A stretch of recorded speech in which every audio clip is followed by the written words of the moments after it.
Right, once again, morning, ladies and gentlemen. Today we're going to discuss Stephen Krashen's theory of second language acquisition. As I said, Stephen Krashen is one of the prominent scholars when it comes to second language acquisition.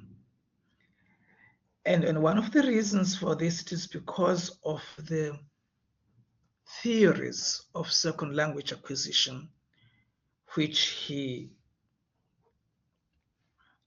created. You just excuse me, I haven't recovered fully from cold and cold and flu. Right. So he's one of those prominent, theorists of language acquisition.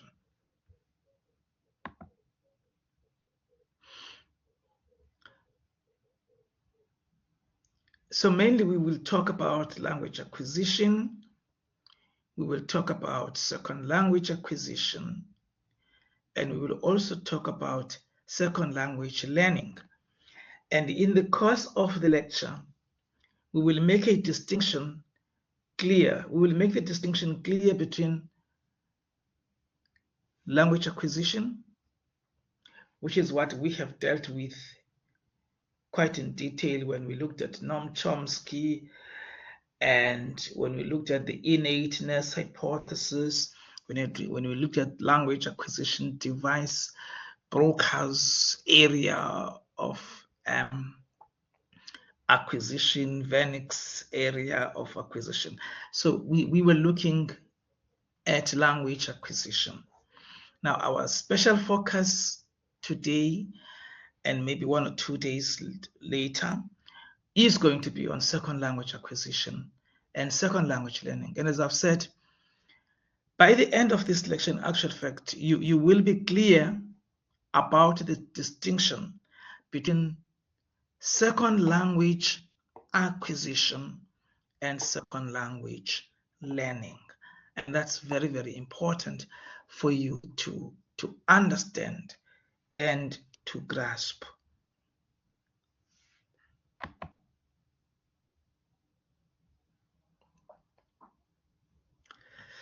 Second language acquisition. You can take a child, say from this part of the world, who is isiXhosa speaking child, and take them to, say, the UK. You take a baby, and the baby grows up in the UK with parents who are English speaking. And what is going to happen, that even though this child has biological parents that are isiXhosa speaking, this child is going to acquire English, is going to acquire English. Now let's also look at this scenario. You leave South Africa with your wife and your baby, and you go to the UK. And again, there you don't stop speaking isiXhosa with your child. You don't stop speaking isiXhosa with your child. And at the same time, because this child is exposed to his or her target language, and the target language here is English, this child is going to acquire English. So the child's native language is isiXhosa, but this child is exposed to English. Now, by being exposed to English, we mean the child stays in an environment where their target language is used.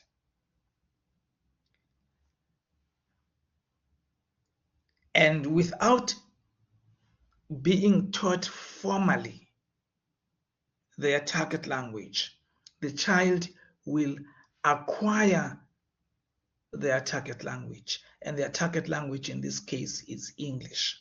So the child will acquire English. Now, see the distinction hasn't been taught in school, but has been exposed to their target language. Plays with children who are English speaking. Interacts with people who are English speaking, but predominantly English speaking. And of course, I mean, if you're in the UK, mainly English speaking. So the child just acquires their target language naturally. The child will acquire their target language naturally. So when we speak of second language acquisition, we are also implying that the child naturally acquires their target language. They are not being taught grammatical rules. They are not being taught all those tedious ways of learning a second language, but they acquire it because of exposure.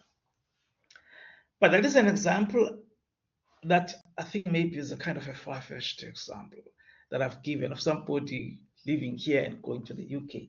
But let's even come close home. You have your baby, eh? You have your baby, and you don't stop speaking their native language to them. When you are at home, you use their native language and so on.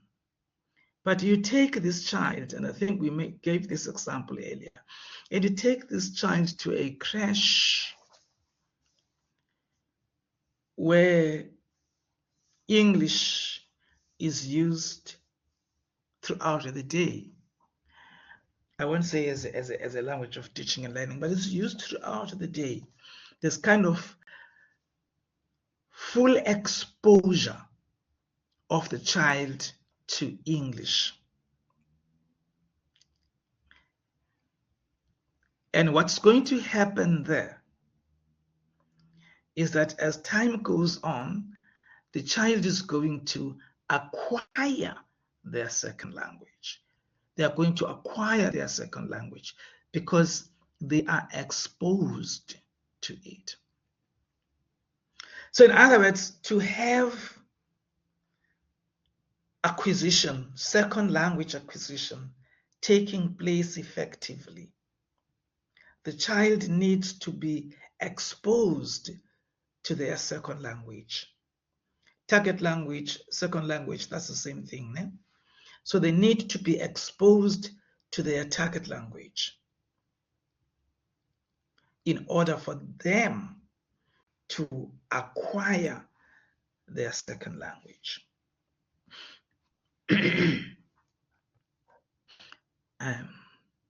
So let's think of situations, and I think some of you have been to this kind of situation.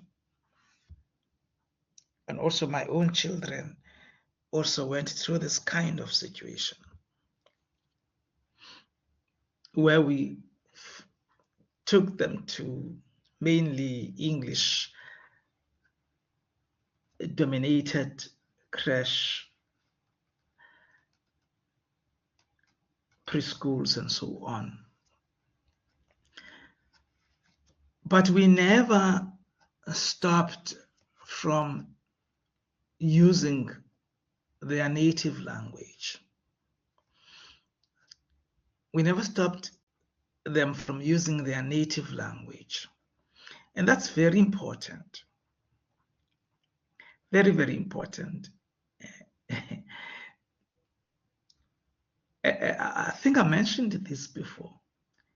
Because there is this misconception among Black people in particular, or people who were colonized, that in order for the child to acquire the second language, they must stop completely using their native language or their home language. And that is incorrect. That is incorrect. Remember the theories we have spoken about language acquisition and children and their ability to acquire language. Children are able to acquire both languages, their home language and their their home language and their second language. So there's no need for them to do away with their home language in order to acquire the second language. And I'm putting emphasis here. I'm putting emphasis here because I know that there is this misconception among us that and even the teachers themselves in these schools where we take our children to, your former model schools, they like saying, you know, you must speak English with him or her at home. Don't speak. It's a choice. You know, they would do all those funny things. Or don't speak their home language. No, it's incorrect. It's incorrect. Your child will be able to acquire both languages. Hence, we speak of second language acquisition. So the second language must not be a replacement of the child's home language or the child's native language. No. Like we said before, because in our native languages, we carry our pride, we carry our identity. In our native languages, we have our culture, we have our history. So there are other socio-economic aspects that are very, very important and or associated with one's native language. But even, I mean, in terms of theories, as I've said and I repeat, there's no need for a child not to use their home language simply because they are learning another language. Are we still together on a Monday morning? Are we still together?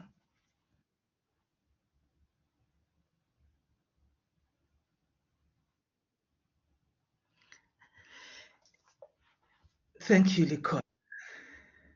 Thank you, Tulani. And I missed you guys, you know.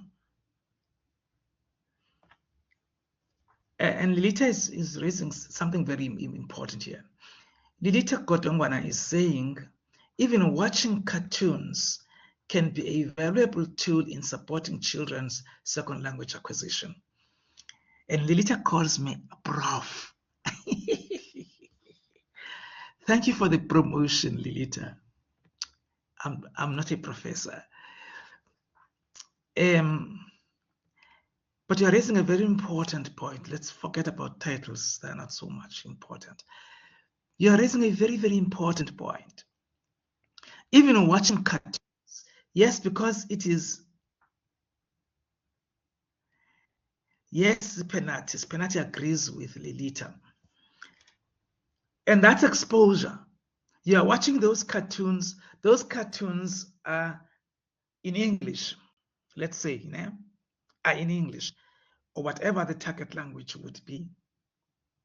That's part of exposure to the target language. And because of that exposure, you are able to acquire language, the target language. So what happens when Alilita and Sipenati and others, Sipenati Matigane, when you are watching those cartoons, or when you are watching those cartoons, you are not aware that in actual fact, you are in the process of acquiring your target language. And that's part of acquisition, because nobody is formally teaching you the language, but it is exposure. And of course, exposure, you get it also by reading, by listening to the radio, by watching television, any form of communication which exposes you to the target language. And within no time, you will find that your proficiency and competence in the target language improves. It improves because you have been exposed to the target language. So watching television, whatever program you are watching, exposes you to the target language.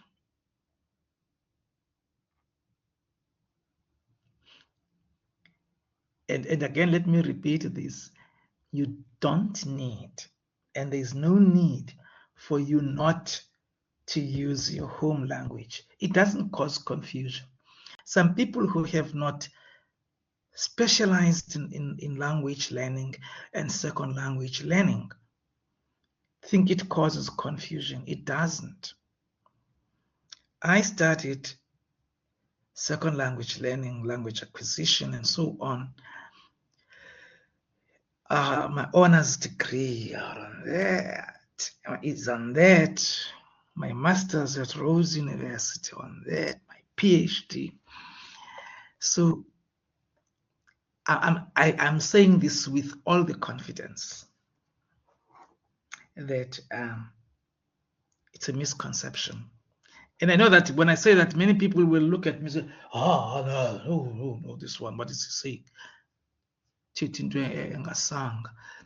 But truly speaking, your child must speak their home language as well. Let them speak their native language to them. I see many parents, even my neighbor here, not very far from where I am right now, speaks English only to their child, and their child doesn't know their target language. I'm sorry, doesn't know language or native language. And I say, oh, poor child. All right. Litonayo.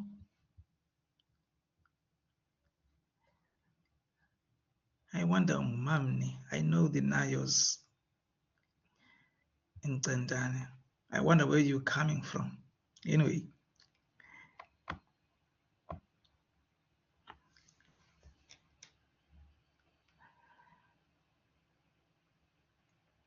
So for second language acquisition to take place, as we have said, there must be interaction in the target language.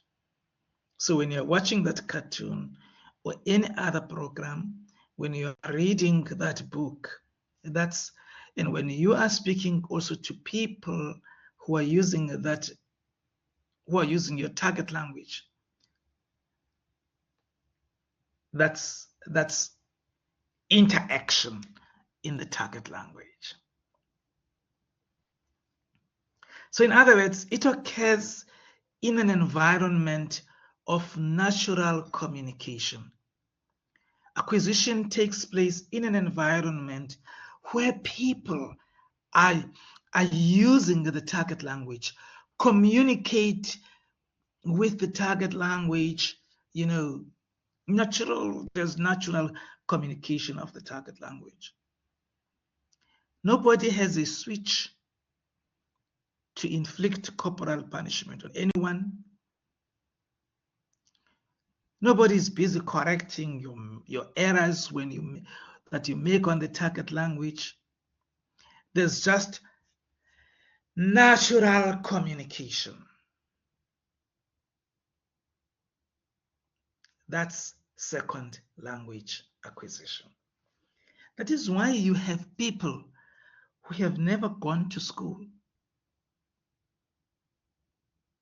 but who are able to speak English fluently, even though they've never gone to school. But if they have been exposed to their target language or their second language, then they would be able to use that language in a natural way, because they have been exposed to instances where the target language is used naturally.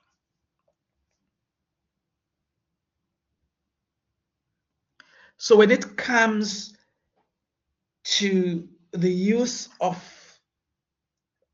the second language, because of that exposure, you are also able to spontaneously use the target language. And I say here, spontaneous production of speech sounds. I basically mean that you are able to speak the second language because you have been exposed to the second language. And you can see I'm using the word exposure a lot. Exposure to the target language, exposure to the target language, exposure to the target language. I'm using that a lot. So I was saying there are people, maybe some of them haven't gone that far in school, but they are able to speak the target language fluently because of exposure to it. So with language acquisition,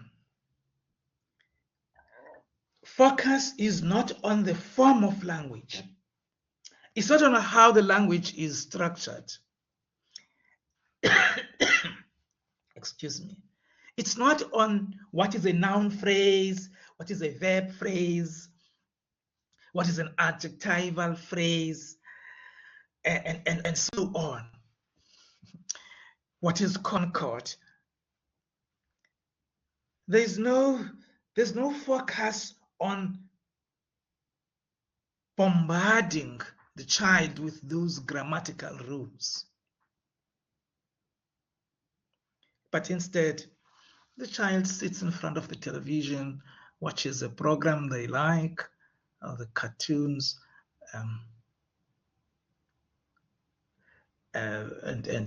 other programs that they like, and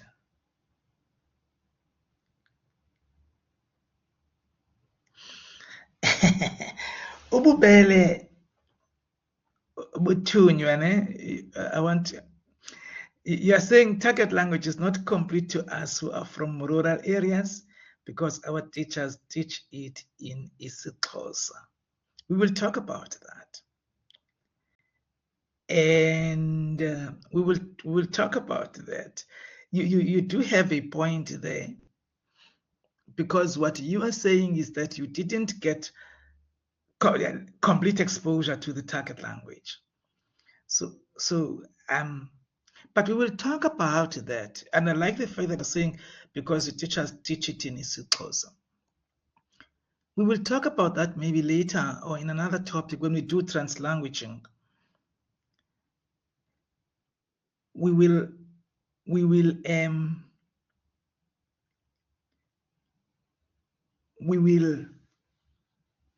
ask the question, is there anything wrong in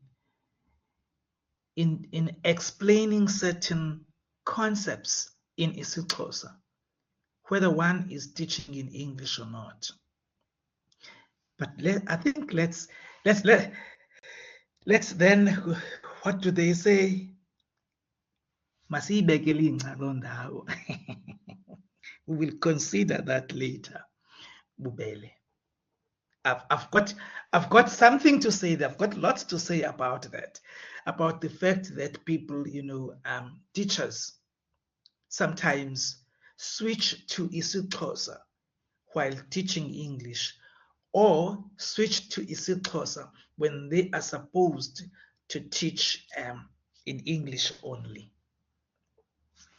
There is I'm not sure whether it's this in this semester or the next semester or in your third year, but we will deal with a very interesting theory that is called translanguaging pedagogy, and that specifically looks at teachers' use of 2 languages in classrooms or more. And there's a lot of argument about that. But thanks very much, Bubele, for raising that. And Tulani also agrees. I'm not sure whether Tulani agrees with Bubele or agrees with the leader. Right, so, okay, yes, Tulani, yes, thank you. Now, I then pose the question there, is the message intelligible? That's what the focus is on.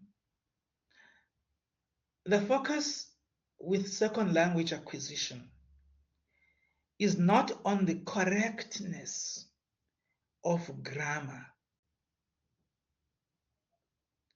but focus on language acquisition, second language acquisition, and language acquisition in general, actually, is on intelligibility.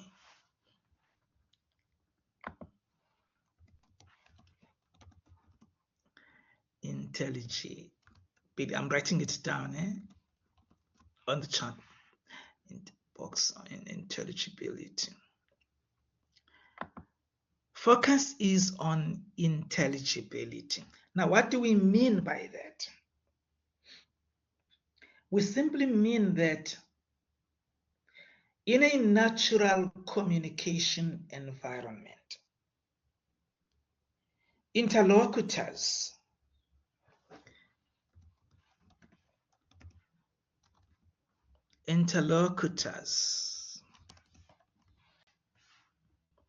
that is, people who are engaging in a conversation, are not focusing on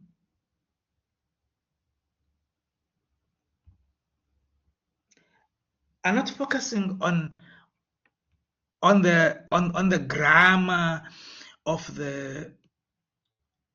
what is being shared, but they are focusing on the meaning.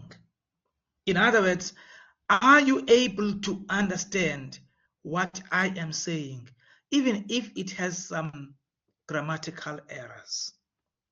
Do you see this? Nobody says, no, hang on, you used tense incorrectly there. You're supposed to know.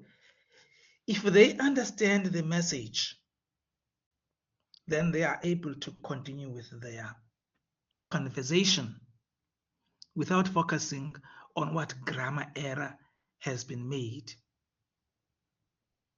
I wonder if you understand what I'm saying.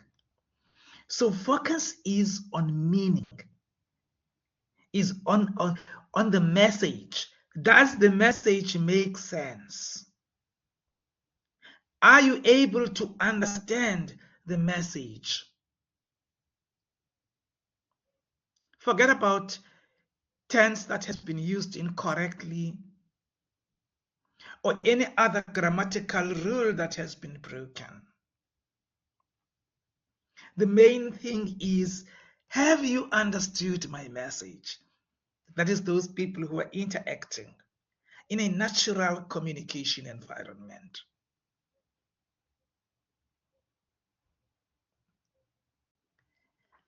And as we said earlier, the more one is exposed to one's target language, the more one will overcome those grammatical errors. Correction comes naturally. Correction comes on its own because it's from exposure. And then you learn how to use the language correctly. Without anyone wielding a stick ready to punish you when you make an error, or to even laugh or mock at you when you make an error, the most important thing is the message intelligible? Basically, are you able to understand what I'm saying? And also, am I able to understand what you are saying? I'm talking about a situation where people are involved in a communication transaction. We call it a communication transaction. Let me write it down.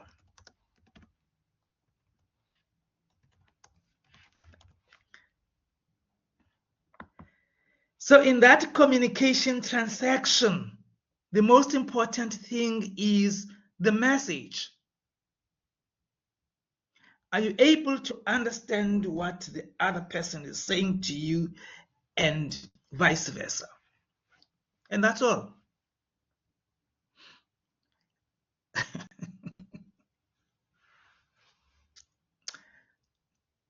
That's what happens in a second language acquisition environment. Are we still moving together, good people?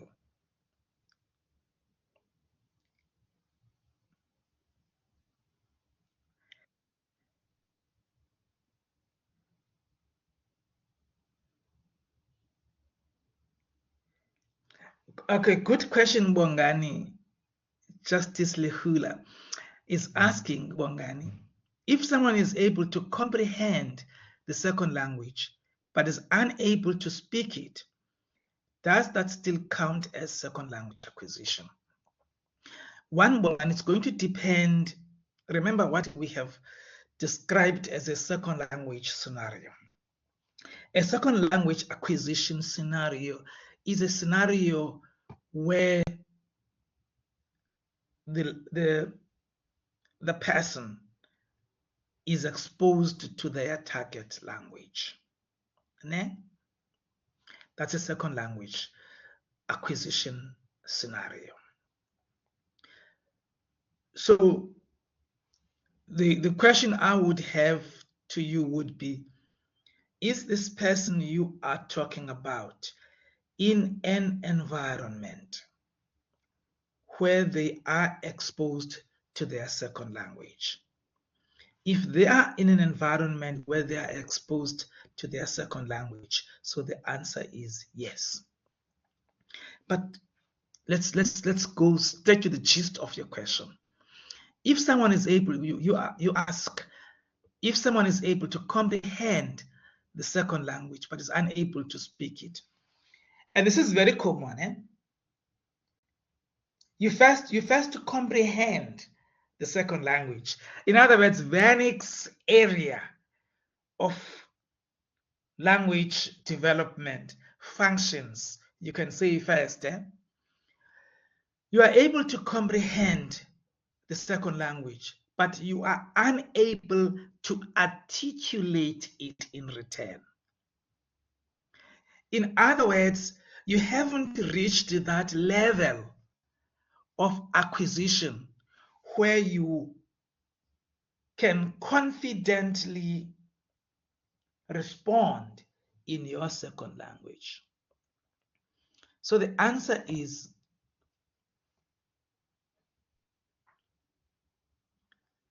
comprehension of the second language. Or let me say, if you are able to comprehend the second language, but you are unable to speak it, That's part of the acquisition process. That is part of the acquisition process. With more exposure to the target language, you will improve and you will find yourself able to respond in the target language. So comprehension, but inability to articulate the second language is part of the second language acquisition process. It's not a bad thing. With time, and as we have said, with more exposure to the second language, you will overcome that stage. It's one of those stages of second language acquisition. I hope that answers your question, Bongani.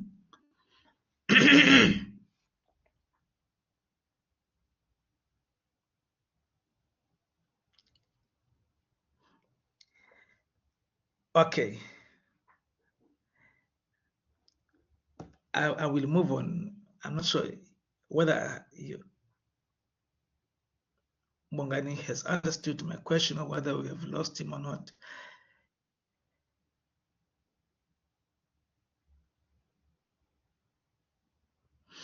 Oh, he was writing another comment. Bongani says, my grandmother was never able to speak a second language. Is this due to everyone understanding her in turn? Bongani, if I would ask you, then your grandmother only spoke one language, né?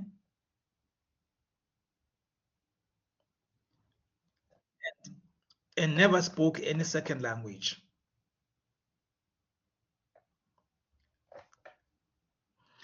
Now, in that case, well, I mean, your grandmother wouldn't be able to speak the second language because I would assume she was never exposed to it,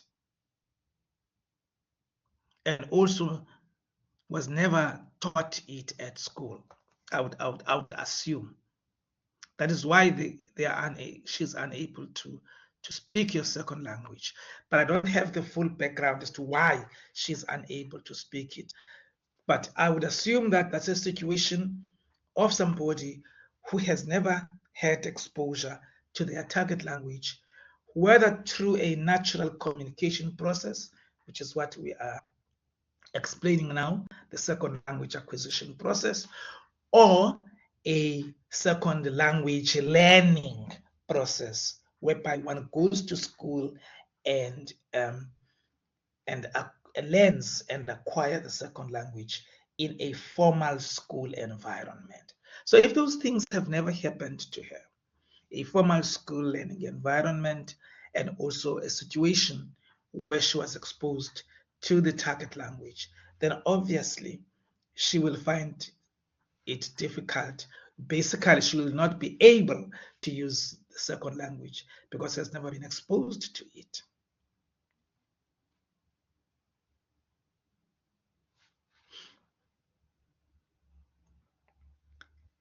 I hope that that helps.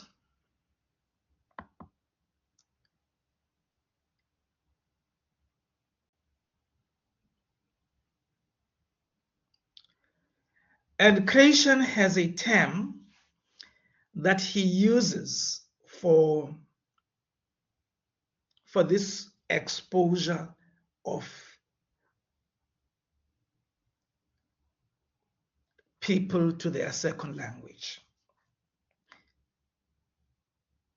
He talks of what he calls comprehensible input, basically complete exposure to the target language, that the speaker must get comprehensible input. So one would say, Bongani, your grandmother did not have what Creation calls comprehensible input to their target language. Whereas people like Lilita, Tulani, and others, got comprehensible input because they were in an environment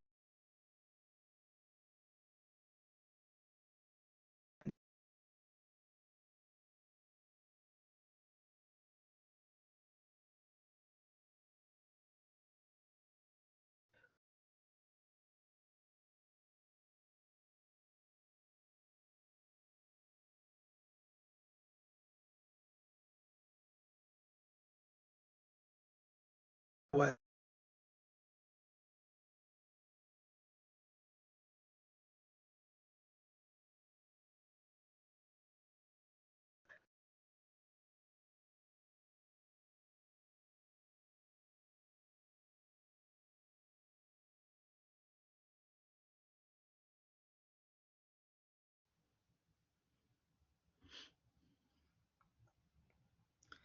I think I lost you then. I had a network issue. Can you hear me now?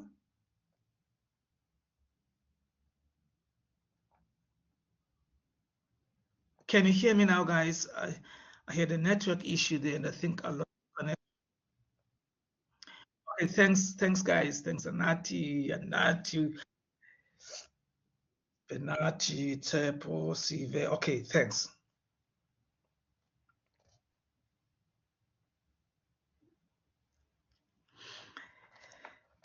Tulani has a question here. It says, so body language and facial expression are part of the transaction communication. Yes, they are. Yes, they are.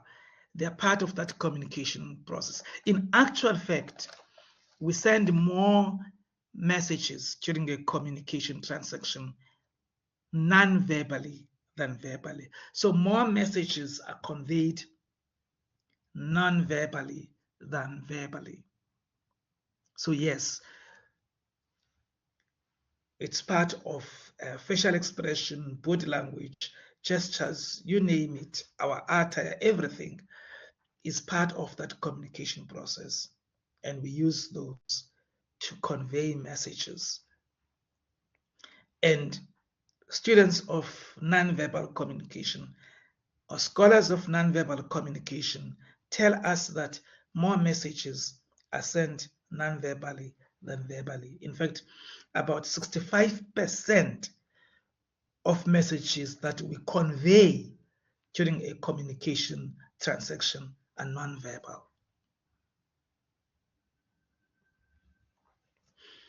So we're talking about creation and comprehensible input. So that creation basically says, and this is something we have already mentioned, that you need what he calls comprehensible input. So in other words, this whole total exposure, complete exposure to the target language is what creation refers to as comprehensible input. And he says it is essential for language acquisition. It is essential for language acquisition.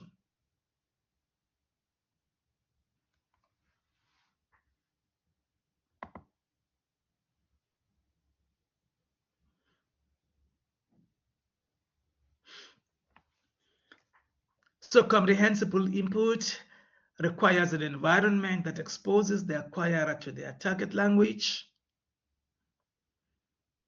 The acquirer is not forced to immerse themselves to the target language. So it all occurs naturally. No one is being forced. Unlike, even though I didn't want to talk about a language, a second language learning environment, but unlike in a second language learning environment where learners are forced to learn the second language. I mean, that's what we went through. We were forced. Even that, people say you must not speak the child's native language with them.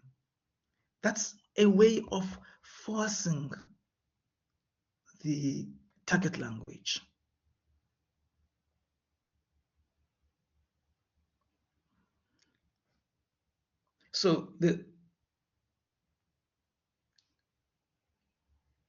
So basically exposure is important. I'm not going to say anything about the communicative approach. I'll talk about that when we are talking about second language learning, because that's more to do with second language learning. I don't know why I wrote it there. So that's the third point. We will talk about it when we are talking about second language learning as opposed to second language acquisition.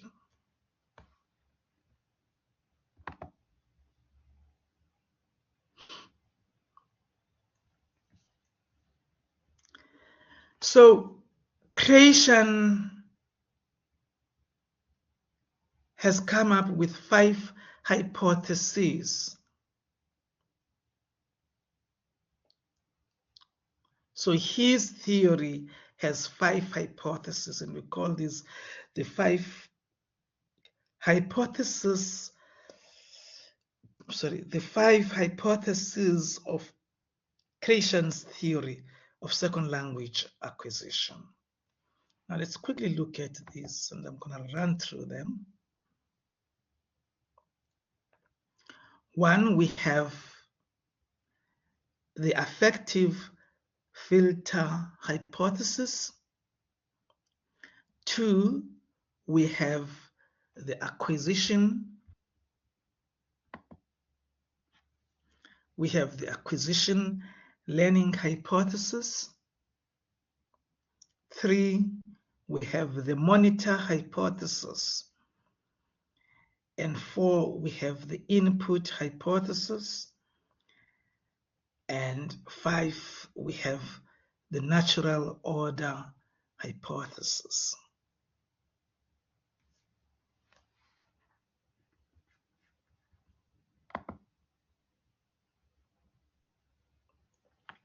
Now let's look at the affective filter.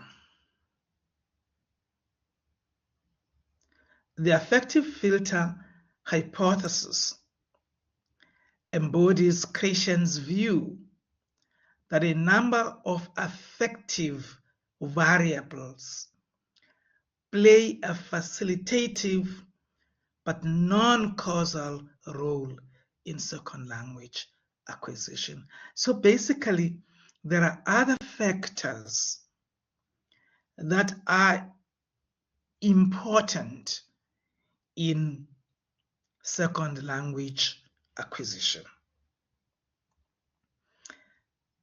So there are affective variables that are important in second language acquisition.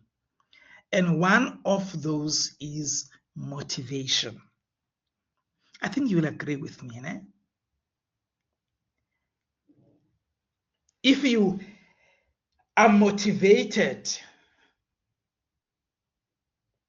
to acquire the second language, then you would acquire the second language with ease. Whatever that motivates you, whether maybe as a child you want to be able to play with the other children who are not speaking your native language, but are speaking your target language. You want to be able to chat with these learners, rather with these children, then have your motivation. Because you want to hear them, you want to understand them, to comprehend them. When you guys are playing, you don't like it as a child when they say go fetch the ball and you don't know what to do because you don't understand them. So motivation in that context becomes an affective variable. There must be motivation, and something has to motivate you. Motivation can be intrinsic.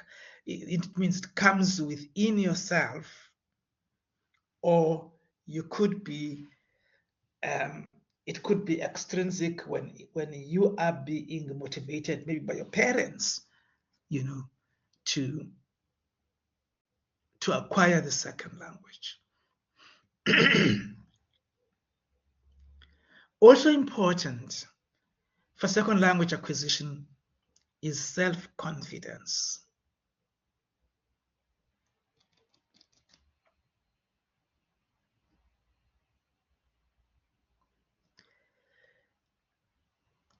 Self-confidence. So if you have self-confidence,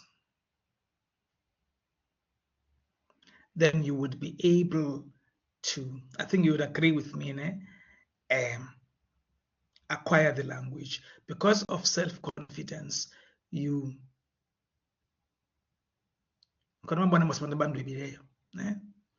we have that self-confidence, the way they speak. And interestingly, because they have that confidence, even if they make errors, they don't care, which is good. Because the moment you fear to make errors, you will have a problem with acquisition. There must be no anxiety within yourself when you want to acquire a second language. So for it to occur spontaneously, you need to be motivated, you need to have that self-confidence.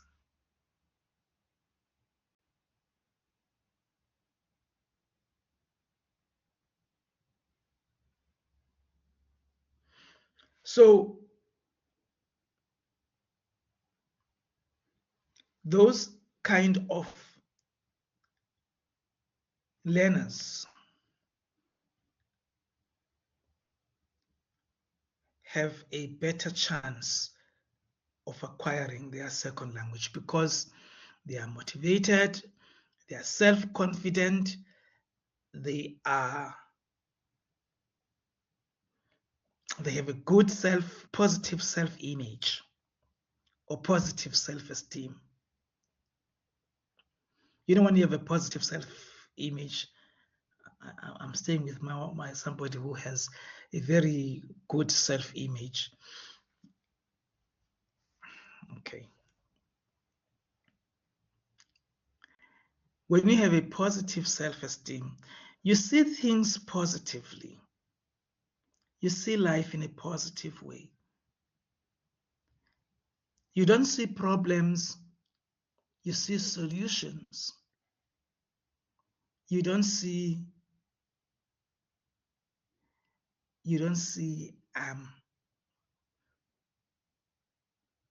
problems, you see challenges. Okay, let's look at what Siphenati Matekane has written here. And says, and they get better the more mistakes they make. Exactly.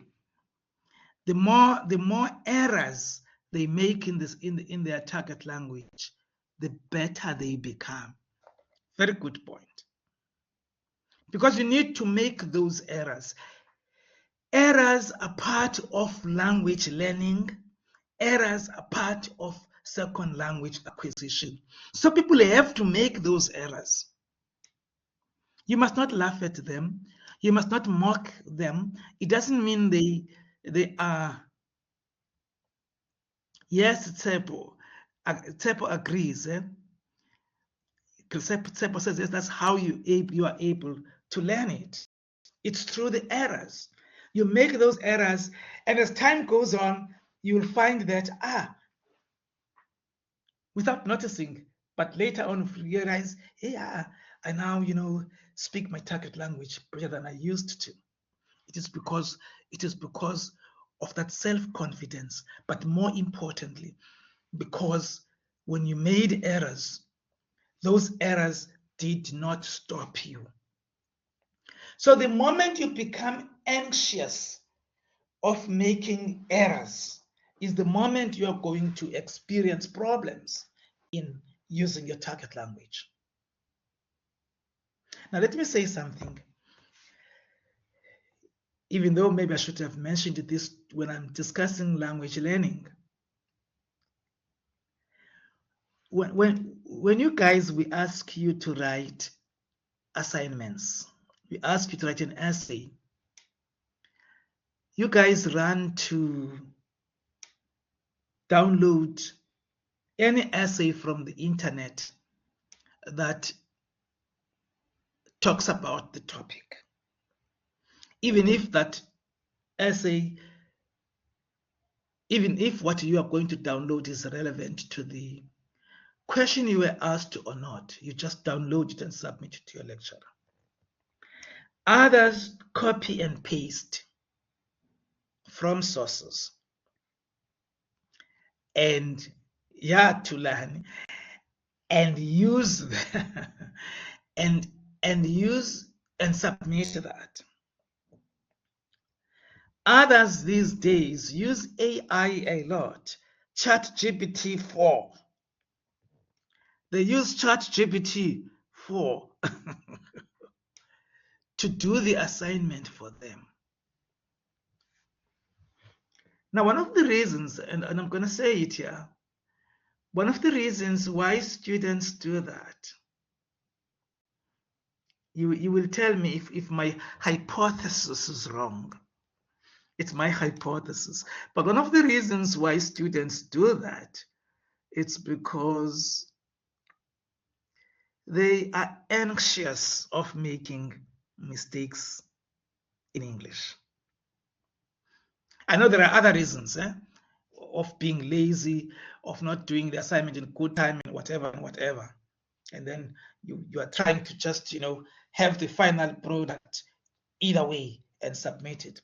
But one of the main reasons, it's because students are unable to articulate their views in the target language. And secondly, they are scared of making errors. Okay, they are scared of making errors, and therefore decide to do all this. But imagine if you were, imagine if you if you would write and make those errors. By the time you do your third year, you would have improved. You would have seen a difference from the way you wrote when you were a first year student, and the way you write as a second year student and as a third year student. And if you proceed to honors, again, you will see the improvement in the way you write, in the way you articulate your ideas in writing. But if you do copy and paste, and all these things, use ChatGPT, what, you'll find that even if you manage to get to your third year level, but the fact of the matter is you are as raw as you were when you were from matric. You haven't learned anything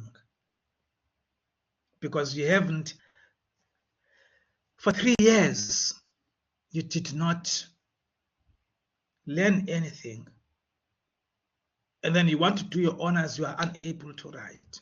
When you go to work, you are given a report to write or a letter, even a simple letter, you don't know how to write. But you have a major in English.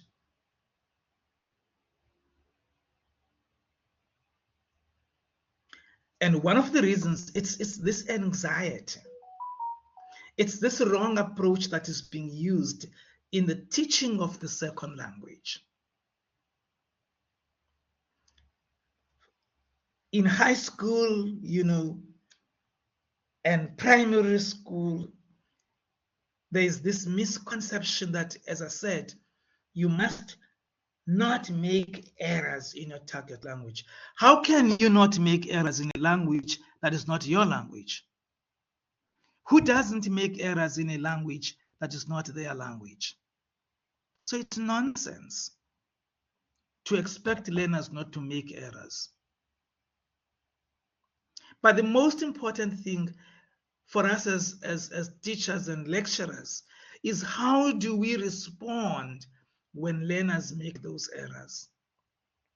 We shouldn't make them feel like they have committed a crime by making an error in a language that is not your language.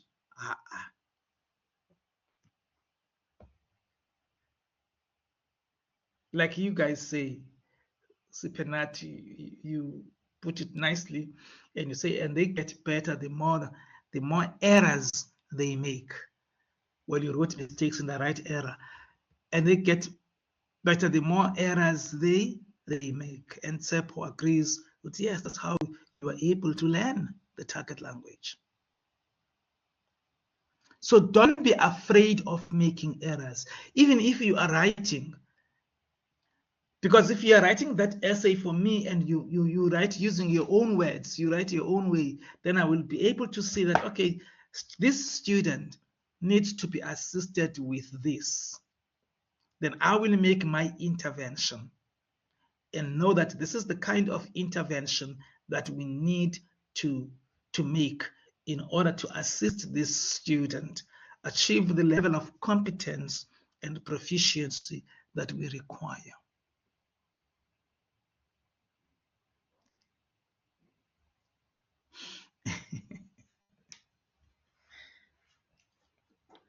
So, no corporal punishment must be inflicted on any learner for making errors in a language that is not their language.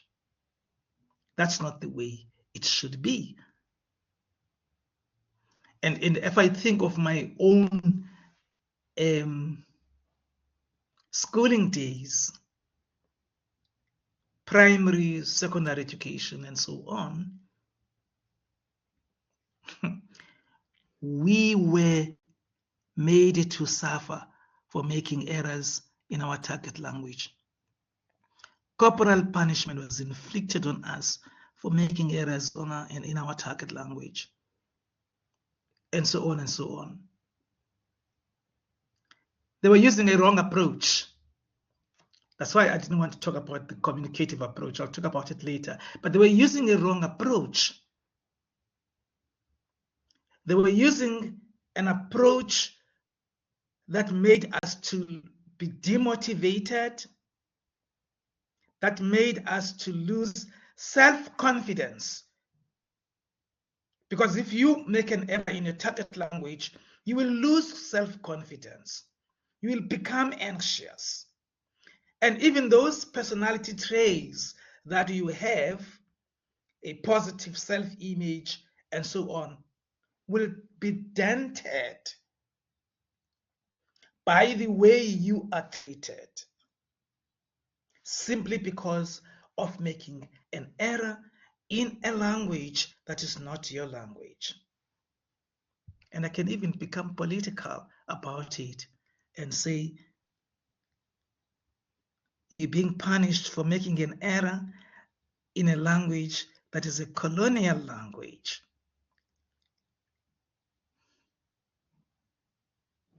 In a language of our colonial masters.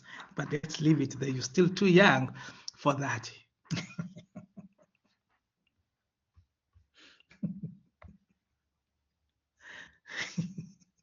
But let's for now, second year level, when you get your honors and masters, then you will see what's going to happen. But for now, let's say it is incorrect for anyone to inflict corporal punishment or whatever form of punishment on learners because they have made an error in their second language.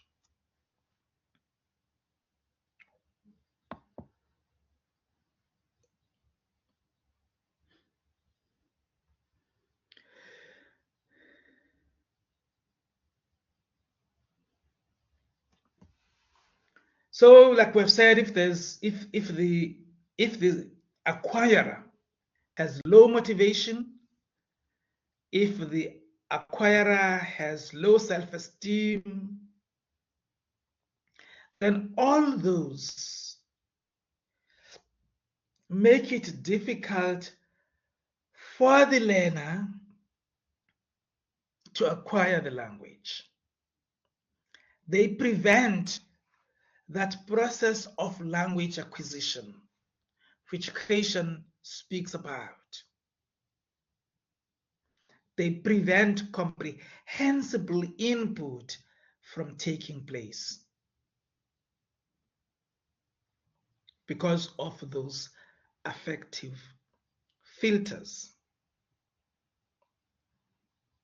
So in other words, these impede language acquisition. And you know what I mean, eh? You know what I mean? I mean, if I would say so and so, one of the things that people would have to, you become anxious. The lecturer has picked up on me, wants me to come and stand in front of the class and say something. You have that anxiety, huh? But someone with self-confidence, who has a positive self-esteem, will walk in there and say whatever that they want to say.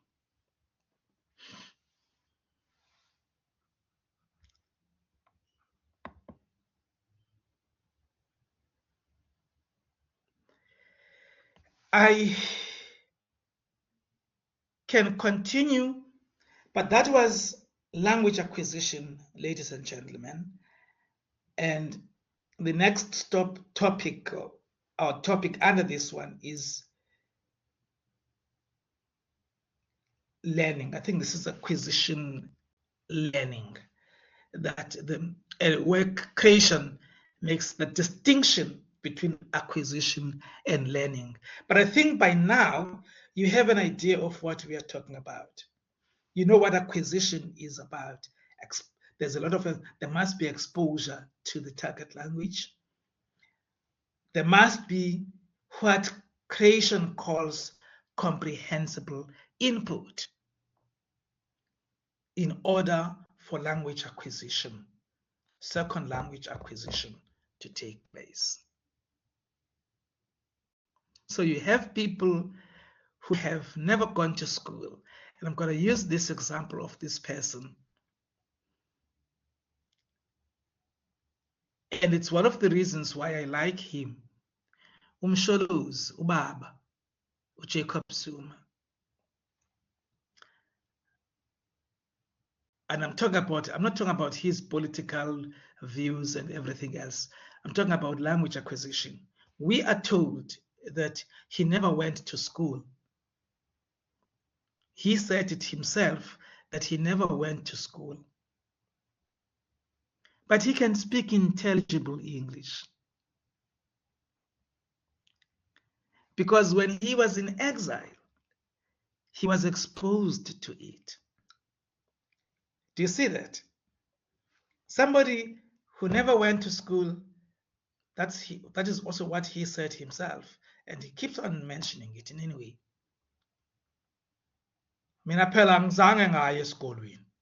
So he mentions it himself.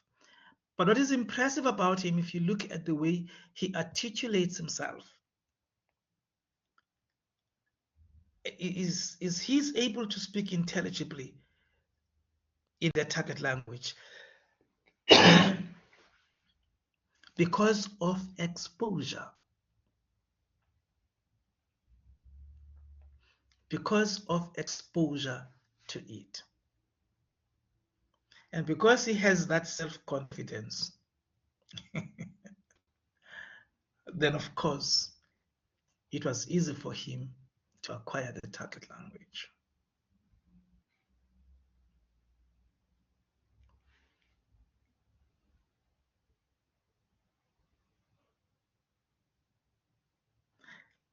Very interesting, Tsepo. Tsepo says, I am Tswana. I now can talk a little bit isiXhosa. I acquired it through having the self-confidence to do the errors. Without that, I would not. I have got it another. If you see ChatGPT, you won't learn because, or if you use ChatGPT, you won't learn because you did not have the self-confidence to trust yourself to make any errors which enable you to learn. So basically, you did not learn anything. Am I right? Exactly, Tsepo, exactly. If you use ChatGPT, if you use any AI,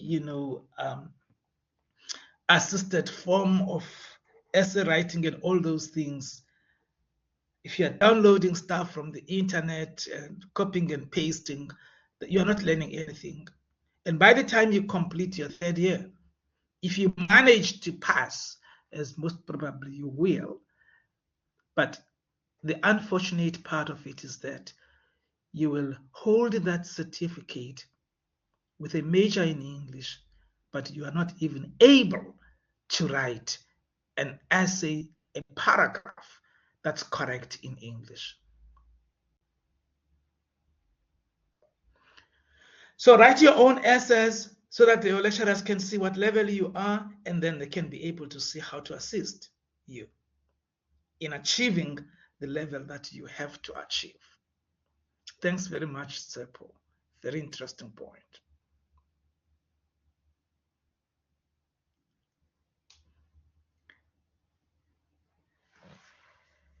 I think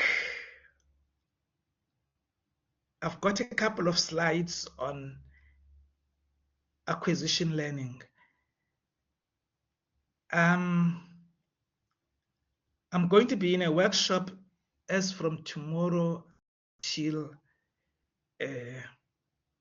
Friday, but I can avail myself for on Thursday.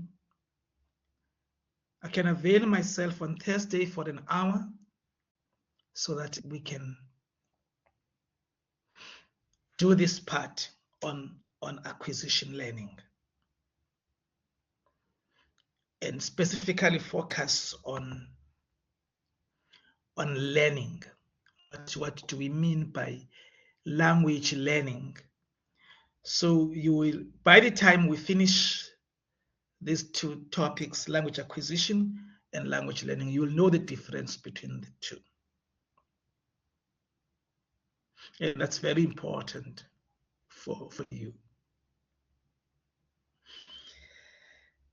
Thank you very much, ladies and gentlemen, for coming. I see I have 44 students now, let's say 45 students that have attended. There are many of you, and I see that some of you do not, most of these students do not come to class. I am going to stop recording my lectures now. So if you are not in class, you will miss what is going on. I'm going to stop recording. I don't have to record my lectures. In fact, I don't think it's a good thing to do. So this is my last lecture that I will record. Hi, Lupumlo, Suti, please don't stop. Why not? Why not, Lupumlo? He's saying, please don't stop. No, I will stop. Okay, I will share the notes. I'll share those.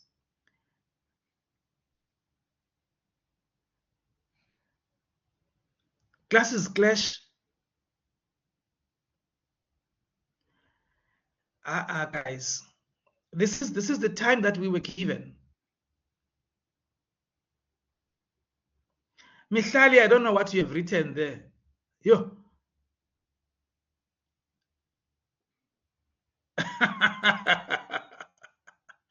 Hi, Mihlali, write something that we can read. Write something that is intelligible. This is not intelligible.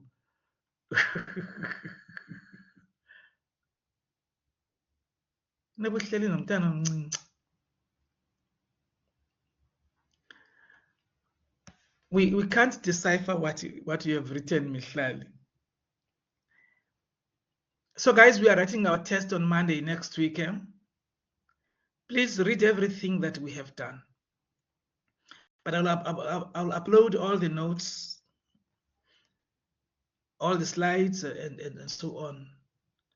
And please prepare for the test. The test will be written on Monday. it's not going to be written away. It's going to be, like I said earlier, you will write the test in the Baobab lab, in a computer lab. Let me not confirm the lab now, but you will write it in a computer lab. So you have to come and be on campus to write this test. If you are not on campus, you will not be able to write the test. You won't even see it. Only those who are on campus will be able to see the test. The lecture time from 8 to 9:40. It's 9:40, yes. During our lecture time, that's the time you will write the test. The scope is everything we have done. The scope is everything we have done. In fact, we need more. Everything we have covered. Ububele is asking the structure of the test. It's very difficult for me to give now, but I mean, it's going to be an online test. So mainly it will be MCQs, it will be fill in, missing words, true and false. Yes, everything, Anat, everything Lupumlo is going to be there. Everything we have done.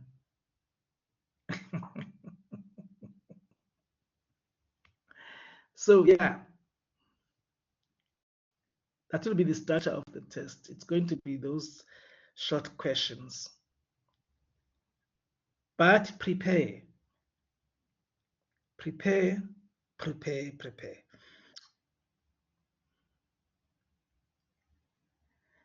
Oh, Tsepo, we will, okay.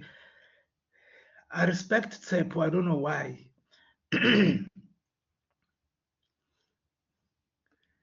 I haven't seen you guys. I even have the image of Tsepo as somebody who is mature, you know. I will think about it, Tsepo. Okay, okay, it's no Vuyo. I will share them. I'll share the notes today. Hi, Lupumlo. When I see a young man, when I go, I see a young man, Lupumlo. But I say dignified man, you know, who is not that young. Well, but we will have our face-to-face class very soon, and at least, yeah, and meet face-to-face again. Because we only had one lecture that was a face-to-face lecture. Okay, then, ladies and gentlemen, we will let's meet on Thursday and finish up this part. All right. Bye.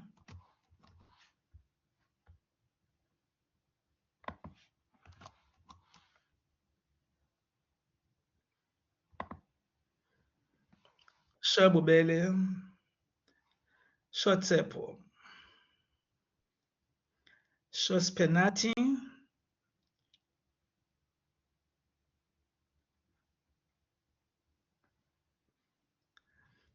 Shosumila, bye.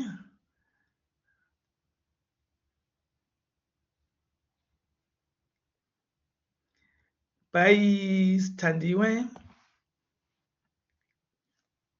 Bye, Somila.